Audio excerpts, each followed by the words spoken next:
आज सीधा सवाल में दिल्ली का बवाल, और बवाल ऐसा विधानसभा चुनाव को लेकर कि वो थमने का नाम नहीं ले रहा। रोज बरोज एक न एक नया टॉपिक, एक नया मुद्दा उछल रहा है और राजनीतिक आरोप प्रत्यारोप लग रहे हैं। लेकिन आज जो हुआ इसकी वानगी हम पहले भी देख रहे थे, लेकिन आज जो दावे किए गए, जो आरोप लगाए गए, अगर उनमें रत्ती भर भी सच्चाई है तो हमारी जो ये चुनावी प्रक्रिया है इसी पर बहुत अहम सवाल खड़े हो जाएंगे।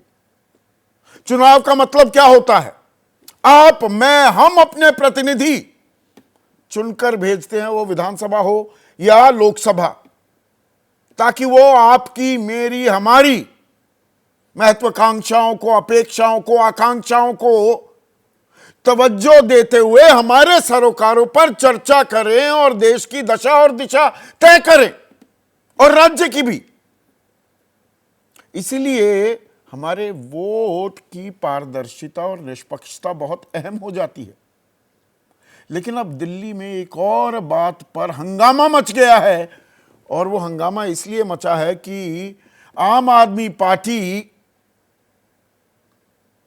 कि राज्यसभा सांसद और वरिष्ठ नेता संजय सिंह ने वोटर लिस्ट में गोलमाल का गंभीर आरोप लगा दिया है। और इसमें बात क्या बताई जा रही है कि जो सांसद हैं बीजेपी के सत्ताधारी दल के दिल्ली में, वो सिर्फ नई दिल्ली विधानसभा की बात कर रहे हैं। पूरी दिल्ली की तस्वीर अगर ऐसी है तो बहुत ही चौंकाने वाली बात हो सकती है। सांसदों के घर में जहां 4 वोट थी लोकसभा चुनाव तक, वहां 33 लोगों ने मतदाता सूची में अपना नाम इंक्लूड करने का आवेदन दे रखा है। कहीं 22, कहीं 28। 2 बेडरूम फ्लैट में 22 वोट जुड़ गए हैं। अभी वो ताजा मुकम्मल लिस्ट जारी नहीं की है। 17 तारीख तक चुनाव आयोग ने लोगों से कहा है कि आपका अपडेशन हो जाएगा। लेकिन क्या ऐसा गड़बड़ झाला हो रहा है या ये कोरे राजनीतिक आरोप हैं? तो फिर सवालों के घेरे में, कटघरे में आम आदमी पार्टी खड़ी हो जाएगी। आपकी राय, आपके सुझाव क्या हैं और आपके सवाल, वो हमें लिखिए, क्योंकि अब सीधा सवाल के अहम हिस्सा आपके सवाल भी बन चुके हैं। तो आज बात होगी दिल्ली विधानसभा चुनाव की, और चुनाव को लेकर आम आदमी पार्टी, सत्ताधारी दल जो है, आम आदमी पार्टी के राज्यसभा सांसद संजय सिंह ने बेहद संगीन, गंभीर और सनसनीखेज आरोप लगाए हैं ठीक चुनाव के बीच। और आरोप किस बात को लेकर? वोटर लिस्ट में फर्जीवाड़ा, गड़बड़ झाला, गोलमाल के आरोप कि वोटर लिस्ट में बीजेपी घोटाला कर रही है, घपला कर रही है, फर्जी मतदाताओं के नाम सूची में शामिल करने की दरख्वास्त दी जा रही है। और यह दरख्वास्त, ये चिट्ठियां लिखी जा रही हैं मौजूदा सांसदों और केंद्रीय मंत्री के घरों से। अगर कोई सामान्य व्यक्ति ये दे रहा हो तो इसको एक चुनावी प्रक्रिया का हिस्सा मानकर एडिशन डिलीशन होती रहती है। वोटर लिस्ट में लोगों की मौत हो जाती है, लोग घर बदल लेते हैं, कहीं और शिफ्ट कर जाते हैं, कुछ 18 साल की आयु उम्र में प्रवेश कर जाते हैं।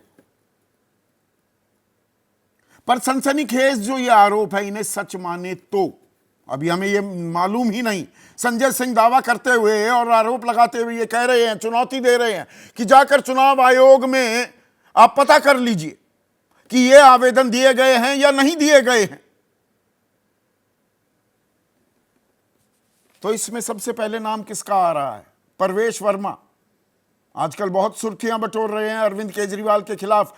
बीजेपी के उम्मीदवार भी हैं नई दिल्ली विधानसभा से, और नई दिल्ली को ही लेकर ये सिर्फ आंकड़े हैं। बाकी 69 जो सीटें हैं वहां पर क्या हो रहा है ये हमें नहीं मालूम। पर चुनाव आयोग क्या संज्ञान लेगा अगर ये आरोप सही पाए जाते हैं? तो परवेश वर्मा के घर पर, जहां पहले 4 सांसद थे, 4 सदस्य दिखाए गए, वोटर दिखाए गए लोकसभा चुनाव में, जिसकी सूची जो थी वो 22 जनवरी 2024 को तैयार हो गई थी पिछले साल, तो 4 सदस्य थे उनके घर पर, अभी भी उसी घर पर हैं, चुनाव हार चुके हैं, कैसे उस घर पर रह रहे हैं ये अपने आप में एक अलग सवाल है, लेकिन विषयांतर नहीं होते। संजय सिंह दावा कर रहे हैं कि परवेश वर्मा के घर से 33 और वोटरों को मतदाता सूची में इंक्लूड करने के आवेदन दिए गए हैं। पंकज चौधरी केंद्रीय मंत्री हैं, 26 आवेदन वहां से आए हैं, 26 लोग और वहां पर ऐड हो रहे हैं। कमलेश पासवान ये भी केंद्रीय मंत्री हैं, 26 लोगों ने यहां से भी एप्लीकेशन दिया है। अरे भाई ये यकायक, ये तो चीन को भी मात देने वाली बात हो जाती है, इतना इजाफा यकायक। और ये सांसदों के घर हैं, ये सरकारी आवास हैं। जयप्रकाश बीजेपी सांसद हैं 25, रेवती त्रिपुरा से सांसद थी 25, सतीश गौतम सांसद हैं उत्तर प्रदेश से 23, सीएम रमेश सांसद हैं 16, धर्मवीर सिंह 15। अब ये अगर ये सच्चाई है, एक घर में इतने लोग कहां से आ गए? और सीपी जोशी के घर पर 2024 की जो लोकसभा की मतदाता सूची जारी हुई, उसमें सिर्फ 3 लोग थे वोटर लिस्ट में, उनका जो ये सरकारी पता है। अब 28 और जोड़े जा रहे हैं। वीपी हाउस 2 कमरे का बेडरूम, 2 वोटर 2024 की लोकसभा की लिस्ट में। अब 28 आवेदन और आ गए यहां से। एक स्टाफ क्वार्टर लेडी हार्डिंग में,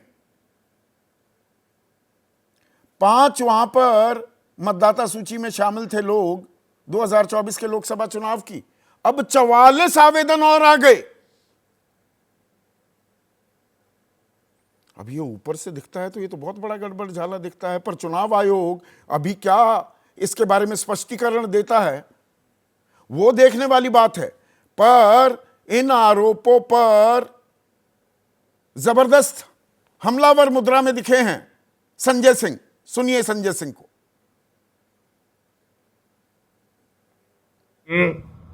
केंद्र सरकार के, मोदी सरकार के केंद्रीय मंत्री से लेके, सांसद से लेके, पूर्व सांसद से लेके ऐसे ऐसे पदों पे वोट बनवाए गए हैं जिनका ना आता है, ना पता है, ना उन वोटर्स के बारे में कोई जानकारी है। फर्जीवाड़ा, फ्रॉड। मैं पूछना चाहता हूं नरेंद्र मोदी जी, भारतीय जनता पार्टी के लोगों, दुनिया की सबसे बड़ी पार्टी अपने आप को कहते हो, आप ऐसे चुनाव जीतना चाहते हो? अब सीपी जोशी बीजेपी के सांसद हैं राजस्थान से, उनका भी बयान आया है। वो कह रहे हैं कि यहां के कई बंगले हैं जहां लोग सालों से रह रहे हैं, सांसद आते हैं चले जाते हैं लेकिन कर्मचारी यहीं रहते हैं। तो कर्मचारी, क्या आप ही के घर में 28 नए कर्मचारी आ गए सीपी जोशी जी? और घर तो आपका है, जिम्मेदारी किसकी है? प्राथमिक जिम्मेदारी किसकी है? और आपको तो पता होगा। और 33 लोगों का या 28 लोगों का स्टाफ भारत सरकार कब से किसी सांसद या केंद्रीय मंत्री को देने लगी?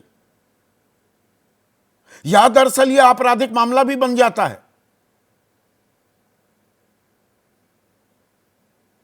केस दर्ज हो सकता है क्या, या होना चाहिए? न्यायिक प्रक्रिया तो यही कहती है। अगर ऐसा फर्जीवाड़ा हो रहा है तो सुधांशु त्रिवेदी कहते हैं बांग्लादेशी घुसपैठियों के फर्जी आधार कार्ड बनाने के षड्यंत्र में आपके 2 विधायकों के हस्ताक्षर मिले हैं, कार्रवाई होनी चाहिए। 2 wrongs don't make a right। अगर आम आदमी के पार्टी के विधायकों ने घपला किया है, फर्जी आधार कार्ड बनवाए हैं बांग्लादेशियों के, जेल में डालिए ना। प्रवीण खंडेलवाल कह रहे हैं कि अगर इनके आरोपों में सच्चाई है तो हमारे पास संवैधानिक संस्था है चुनाव आयोग, वहां क्यों नहीं जाते? तो चुनाव आयोग तो जाएंगे, पर क्या सार्वजनिक नहीं होने चाहिए? और इस पर स्पष्टीकरण आने में दिक्कत क्या है? परवेश वर्मा कह रहे हैं आपदा पार्टी वाले कहते हैं कि ईवीएम हैक है, अब कह रहे हैं वोटर लिस्ट में छेड़छाड़ हुई है, 8 फरवरी को ये फिर कहेंगे ईवीएम हैक हो रही है। अब ये तो चुनावी आरोप प्रत्यारोप हो गए, पर इसमें एक गंभीर सवाल जो अब खड़ा होता है, जब भी चुनाव आते हैं, अब ईवीएम की बात, यहां प्रवेश वर्मा सही भी कह रहे हैं, मीठा मीठा गप गप कड़वा कड़वा थू थू करती दिखती हैं पार्टियां।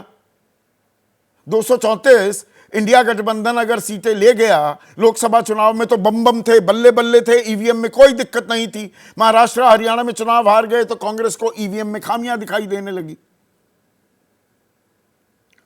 तो ये चुनावी प्रक्रिया पर जो सवाल खड़े होते हैं, ये हमारे लोकतंत्र को मजबूत कर रहे हैं, कमजोर और इकबाल क्या खत्म होता चला जाएगा?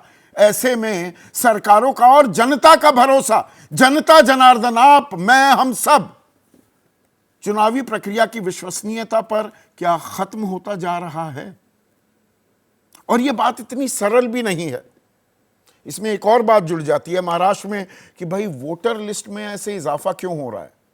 उसके कुछ संकेत दिल्ली में भी मिल रहे हैं और दिल्ली में यह बहुत ही चौंकाने वाला आंकड़ा है, गौर कीजिएगा। 22 जनवरी 2024 यानी कि आखिरी तारीख लोकसभा चुनाव के लिए मतदाता सूची तैयार होने का, 79,86,572 पुरुष वोटर थे एक साल पहले, और 6 जनवरी को यह बढ़कर इस साल, पूरा साल भी नहीं हुआ, साल में 16 दिन कम, 83,49,645 हो गए, यानी कि 3,63,073 वोटरों का इजाफा। और महिलाओं में यह इजाफा हो गया 4,33,581, आपके सामने आंकड़ा है। 7% का इजाफा महिला वोटर में और 5% का इजाफा पुरुष वोटर में। आप कहेंगे ये हो सकता है। अब इसके एक और आंकड़ा मैं आपको देता हूं। 2020 विधानसभा चुनाव में दिल्ली में कुल वोटर, पुरुष वोटर थे 81,15,483 और 22 जनवरी 2024 को कितने? 79,86,572, 1,28,911 वोट कम हो गए थे और एक साल में बढ़ गए 8,06,739 वोट। महिलाओं के 48,000 वोट बढ़े थे। कुल मिलाकर लगभग 80,000 वोटों की घटत हुई थी। यहां इतने बढ़ गए। और इस बढ़ने में एक और दिलचस्प आंकड़ा जो हमारी रिसर्च टीम बहुत कमाल का काम करती है, उन्होंने निकाला है, तो जो 2020 के विधानसभा चुनाव में जहां पर जीत और हार के अंतर से ज्यादा 20 सीटों पर वोटर लिस्ट में इजाफा हो गया है। ये संयोग है, प्रयोग है, या ऐसा होता है? ये कुछ ऐसे सवाल हैं जिन पर आज मैं चर्चा करने वाला हूं। ऐसे में आज का सीधा सवाल, और सवाल वोटर लिस्ट से ही जुड़ा है। आपका सवाल वोटर लिस्ट में गोलमाल और चुनावी प्रक्रिया पर फिर सवाल, कब थमेगा ये बवाल, और ये लोकतंत्र के लिए कितना फायदेमंद है। चर्चा में मेरे साथ बीजेपी की तरफ से प्रोफेसर सौरभ मालवीय, कांग्रेस के राष्ट्रीय प्रवक्ता आलोक शर्मा,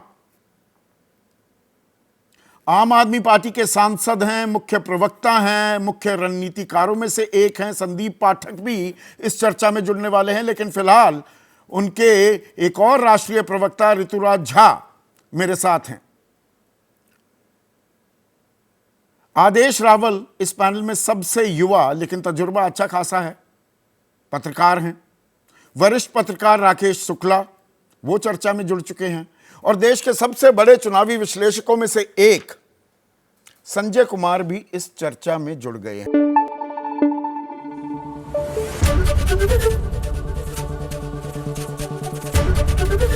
एबीपी न्यूज आपको रखे आगे।